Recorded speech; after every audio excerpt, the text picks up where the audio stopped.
Alex, man down, SOS, blink twice if you need help, because this between you and Donna is too much. Just throw the whole thing away.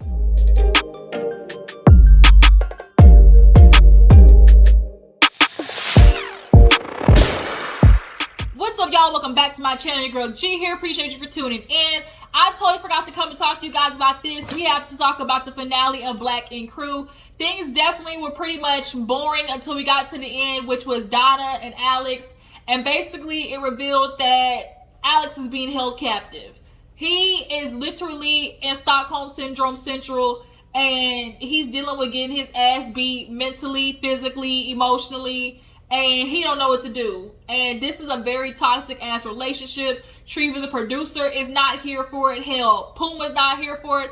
I'm not here for it. So let's go ahead and break down the finale of this episode. I got a doctor's appointment, and hopefully I'll be able to come back and talk to you guys about, you know, Khloe Kardashian and some of the other things that has been going on, you know, in the headlines, you know, the juice, all the stuff we got to talk about. But let's go ahead and get into Black & Crew. If you're new to my channel, hey, appreciate you for tuning in. Hit that subscribe button, okay? We're on the way to 3K. You guys, we got to grow this channel. So make sure you are liking, dropping down the comments. Let me know that you guys stopped by. And, of course, hitting that subscribe button. Let's go ahead and get into Black & Crew. We basically open up the episode with Quani trying to convince Puma it's time to leave the Big Apple and go to the A. All right? Everybody had their little piece of the pie down there in Atlanta, you know, breathing that fresh country air in comparison to New York sewer and trash dumpsters. Yeah, Quani's feeling like this is the life. Plus, they got kids. They need more space. I'm from Texas, but I go to visit, you know, my dad in New York, and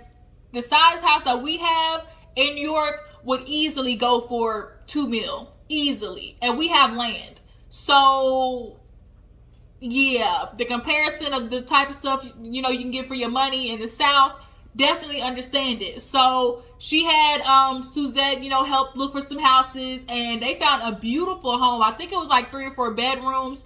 Walked in, Puma was trying to act like he wasn't impressed, but he definitely was into it. The master bedroom, big as hell. Quani's like, look, just imagine yourself here, and the kids playing out here. And basically, Puma is, I think he's a New York man at heart. It's just one of the things, like, he's known New York all his life. He's like, damn, it ain't no bodegas. Quani's like, you'll be all right. Like, he's just used to people who live in New York. 9 times out of 10, they just do not like leaving New York because it's just a different type of energy.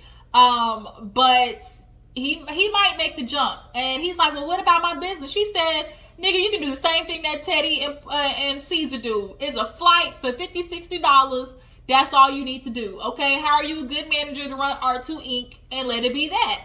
So he's basically just thinking about it, okay? So everybody at the shop was just talking about their experience in Atlanta, how they ready to go back home, and Spider and Rock and Crystal, they were just chit-chatting until Caesar came in and let them know that they're going to do basically a party, but it's going to be like a silent art auction type thing. So everybody needs to create a piece of art, and it ended up kind of being like for some type of charity thing or whatever. So they go back to the house, and they're just talking, discussing like the art pieces, and out of the corner of the eye, they see this big ass figure walk in the house, and they have to double take and be like, who the hell is this?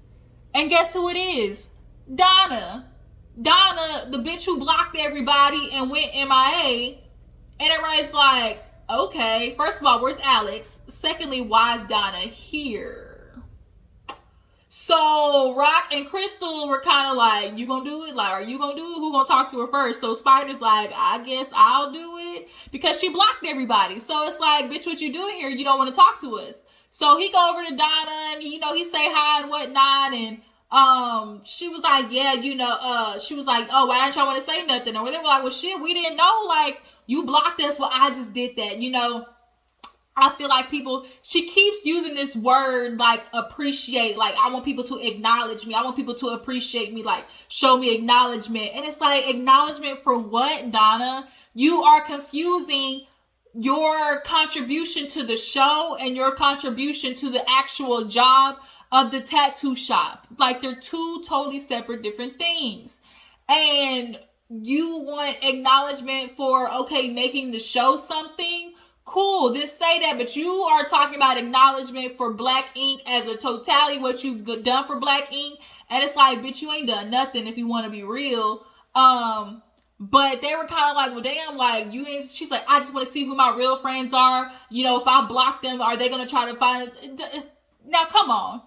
If you block somebody, you're giving off the energy of, I don't want to be bothered. So you're mad that people don't want to message you after you block them? Really, Donna? And then they tell you like, oh, you know, when you were gone, babe, she, you know, kind of had an issue with the things that you said about, you know, the Asian thing. And she was like, oh, I didn't even know that's what it was. Ooh, shit was in my eye. Corner of my eye is itching. She was like, I didn't even know what that was. I didn't even know there was no Asian hate post. And she's like, oh, so bae mad, but she didn't want to come talk to me. I see how it is after I've been supporting her through everything. And it's like, first of all, you blocked her. Secondly, for you to sit there and be like, well, if she feels some type of way, then y'all can tell her I apologize. I probably did just say some stupid ass ignorant shit. And it's like, Donna has the worst accountability. She never is wrong. And then when she is wrong, there's kind of, sort of an apology. There's never really, I apologize, I fucked up. It's every which way around bout of acknowledgement of how she messed up or apologizing for it. So Crystal's like, bitch, you're not going to go send me to apologize for something that you did. If that's your friend, just like you want people to come to you if they got an issue, you need to go to bae. Like, hypocrite much? So everybody just kind of walks away from Donna. It's like, okay, we'll let that shit be. You know, we hope you and Alex is good. Speaking of Alex, we'll talk about him, you know, when we get there. So, what else happened after that? I think actually the party happened after that. There wasn't really nothing else that happened. No. Tati ended up talking to Teddy. I remember she got drunk as fuck. Drunk as a skunk, went over to Teddy and basically offered her pussy on a platter, talking about, oh, you want to celebrate I be in your room tonight. And I guess the Douce, the Henny, the tequila, whichever one, all three of them got to her, had her, you know, hot in the trot pants. And she basically was like, you gonna cheat on your girl with me or not? And so she's like, you know what, Teddy, I've been working on my growth. I just want to say, you know what, I came on a little too strong. I shouldn't have did that, you know, my bad. And Teddy's like, you know, we good, you know, now that we've been able to get to this place. Because remember, Teddy and Tati before, they was just like butting heads, boom, boom, boom. So it's like, now that they're here, you know, everybody's kind of on their growth and whatnot. And it seems like everybody, for the most part, is growing, except for Donna. And you wonder why nobody wants to fuck with you. You're not elevating at all, Donna. You think elevating is just making money and building a business. It's about elevating mentally, emotionally, and spiritually, which you have not done, or you would not be doing the shit that you're doing now.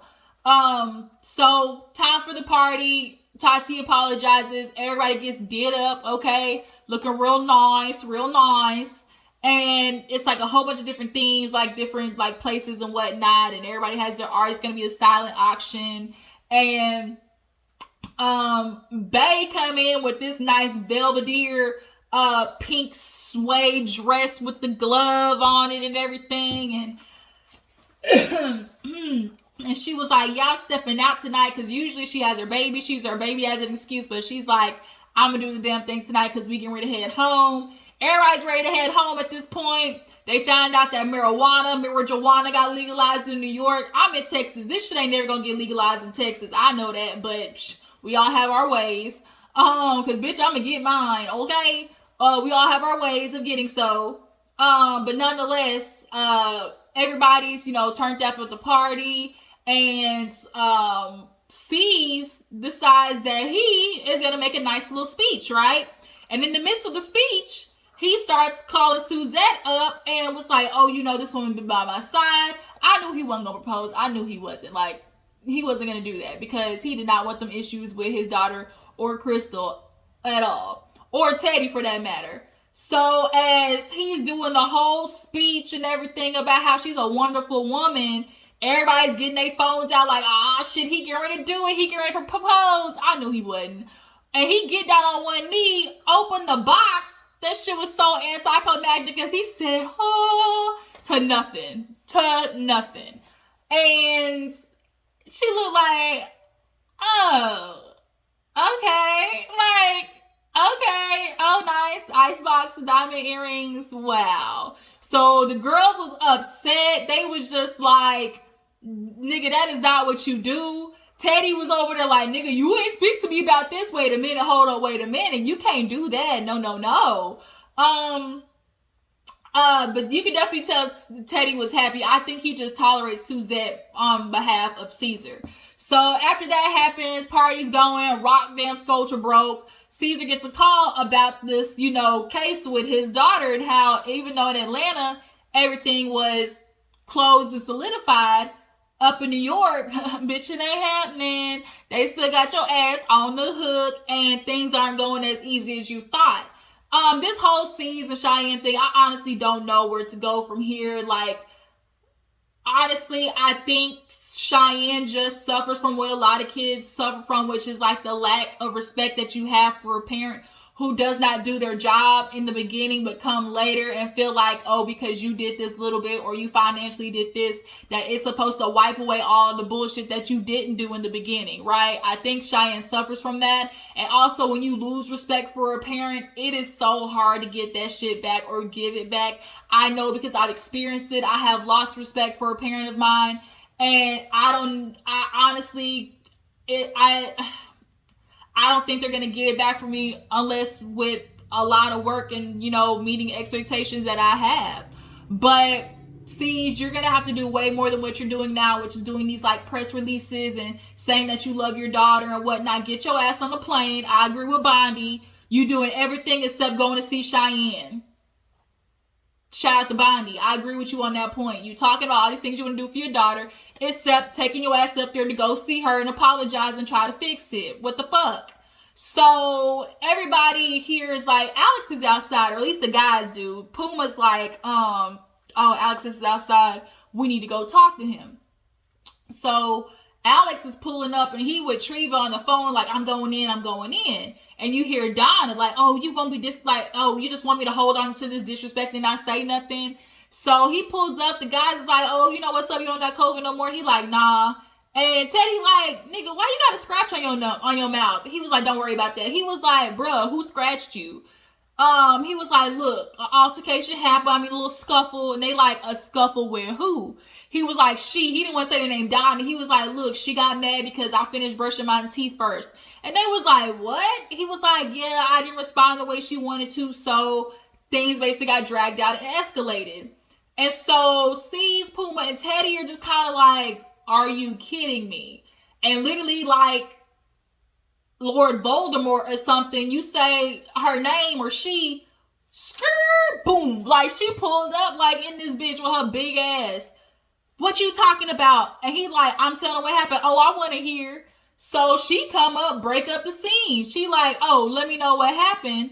And he's like, oh, you didn't like what I said, how I reacted. So, you felt some type of way and you put your hands on me. I didn't scratch you. What are you talking about? I don't even have nails to scratch you. You did that to yourself. He looked at her like, bitch, what?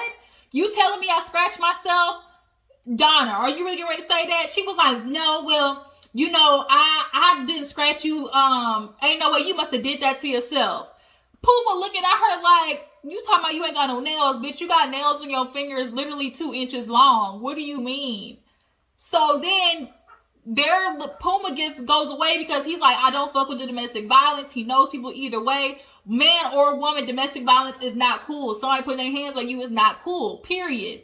So he is looking at Donna like, I'm not doing this with you. She's like, oh, really? Why are you coming to talk to them? Why are you telling them about it? He's like, they asked me. She's like, oh, so they who you gonna tell? He was like, ma'am, first of all, they were suspecting I was getting my ass beat before I was getting my ass beat. Like, everybody looking at Alex like, you okay? Because we know how big of a character Donna is. So, or how big of her emotional imbalance is. Donna is emotionally unintelligent. She's immature. And women like her just irk the shit out of me. They do. People like her irk the shit out of me. If your reaction is to always get angry and just blow a situation up instead of having the maturity to sit down and have a calm, cool, collected conversation, You are emotionally immature, and I don't do well with that shit because I am too objective and cool and calm and collected and mature. Like, I just can't do this shit. I cannot. So to watch Donna sit there and act like that, oh really? So what we telling them, oh, why you doing this on camera? And then he like, Donna, you really got to tell me I did this? Well, if I did, it was on accident. And then Treva pulls him away like, Alex, we're not going to do this. What I just saw, like, this is violent. I do not want this for you, Alex. She started tearing up because she's like, this shit is toxic. Whether you want to admit it or not, like, what y'all are in the midst of is not okay. So Donna runs up once again. What you mean it's not okay? Like, bitch, you bullying yourself over here. Donna's like, what you mean it's not okay? What you trying to tell me, Alex? She's like, Treva's like, Donna, like, oh, she's like, oh, you abused now? You abused? And so Treva's like, Donna, you hit this man. And she looked at her like, bitch, you're not ready to lie. Oh, but did you catch it on camera? Do you have it? We don't need it when we got this damn scratch on his face. And then Donna earlier had the nerve to be like, oh, y'all don't get in fight with y'all bitches? And they was like, yeah. He's like, but they don't get bruises though. They don't get scratches though. Like, Donna was looking for every reason to justify what she was doing. And it just was not cool. Treva looking at Alex like, you told me you wanted to get a separate room. Why is that? Because I needed to get away from Donna. I needed to cool down. We needed to separate. Things were unhealthy. So I don't know, like, in that midst of separation, did he really have COVID? Was he just separated because he didn't want to be with Donna? I feel like it could be a little bit of both. She looked at her and was like, Donna, like, you put your hands on this man. Alex, you had to scratch your face. Did anyone other than you do it? Yes. Was it Donna? Yes, but I affected her too. Immediately reverted back to Stockholm syndrome shit. Like, oh, he did it, but I did it too. Like, literally, like, battered and abused 101. Like, trying to put blame on yourself. I do not think Alex once has ever put his hands on Donna. I think he defends himself. I think he does what he can to, like, swat, get everything away. But I do not think he's intentionally just hauling off, scratching, fighting, punching, none of that stuff. I think that's Donna's MO.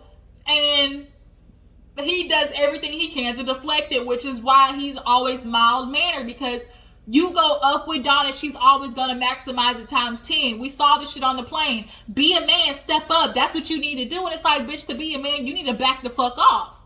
So we know how Donna is, and Alex is just not that type of dude. I'm sorry. You're not going to tell me that Alex just hauled off and hit you, Donna. We know how women like you do it. Y'all will take advantage of the fact that, oh, I'm a woman, he not going to put his hands on me. So that feels like it gives you jeopardy to put your hands on a man. But it does not. It does not. And then so that when he hauls off and hits you, I'm not a proponent of men or abuse or anything, period. But I do feel like if a woman is fucking you up like a man and putting her hands on you, completely disrespecting you, like, you have a right to do what you can to defend yourself. Like, I just feel like that is it, period. So he's like, I'm done. Like, this is over. This is over, Donna. What you mean? You don't want to talk about it? He's like, I'm done talking about, like, because Treva's like, no, Alex, you told me that you wanted to be away from her. That's what you said on the phone. You wanted me to tell her, like, this is it. We need some time apart. Oh, we need some time apart. He's like, yeah, I need some time to think. Well, we gonna think about it together. Using her big ass 200-pound, big ass booty weight with that stanky ass, trashy ass puss muff that she got in between her legs that's been dug all out between everybody from here to goddamn Atlanta to LA. Like, Donna is so toxic, needs therapy, needs mental evaluation. The way she pushed Alex in the car lets you know how much he does love her. He loves her to the point that you are enabling this behavior. I just can't. I just cannot. And we get ready to see them be together probably again after this. You think it's okay that you do this, Donna, and it's not. It's not okay. And Alex, it's not okay that you aren't enabling that. It's not. You think if she get pregnant, y'all gonna raise a kid, then shit? Donna raising a kid at her mental capacity that she's at now? Fuck out of here with that. So, yeah. It is time for me to go, you guys. I have a meeting here in a couple of minutes, but that was Black Ink Crew, y'all. Tell me what you feel about this episode, how you feel about how Alex and Donna and that whole situation went. Do you guys think Caesar and Suzette are in it for the long haul? What do you think Caesar should do when it comes to fixing things with Cheyenne, his daughter? Do y'all think Puma should go ahead and book it to ATL? Do y'all feel like he should go ahead and book it to Atlanta? I wonder what next season's gonna be, because Donna, man, you need to go. You need to go. I think she gets mad that Alex still wants to like get with the guys, hang with the guys, film. He wants to still be a part of Black Ink just because they don't want you a part of it, Donna. It's not right to neglect Alex of that, because first of all, that's a motherfucking check. You say you need the money, let him go get his money. He has to provide. From my understanding, he has a kid, so for you to hold that back out of being immature and being salty, that don't nobody want to give you your acknowledgement, like, kick rocks in open-toed shoes. That's enough. I see you guys later. I appreciate y'all for tuning in. Like, comment, tag, post, all that good stuff. Share, invite everybody to the channel, and I will catch y'all later. Deuces.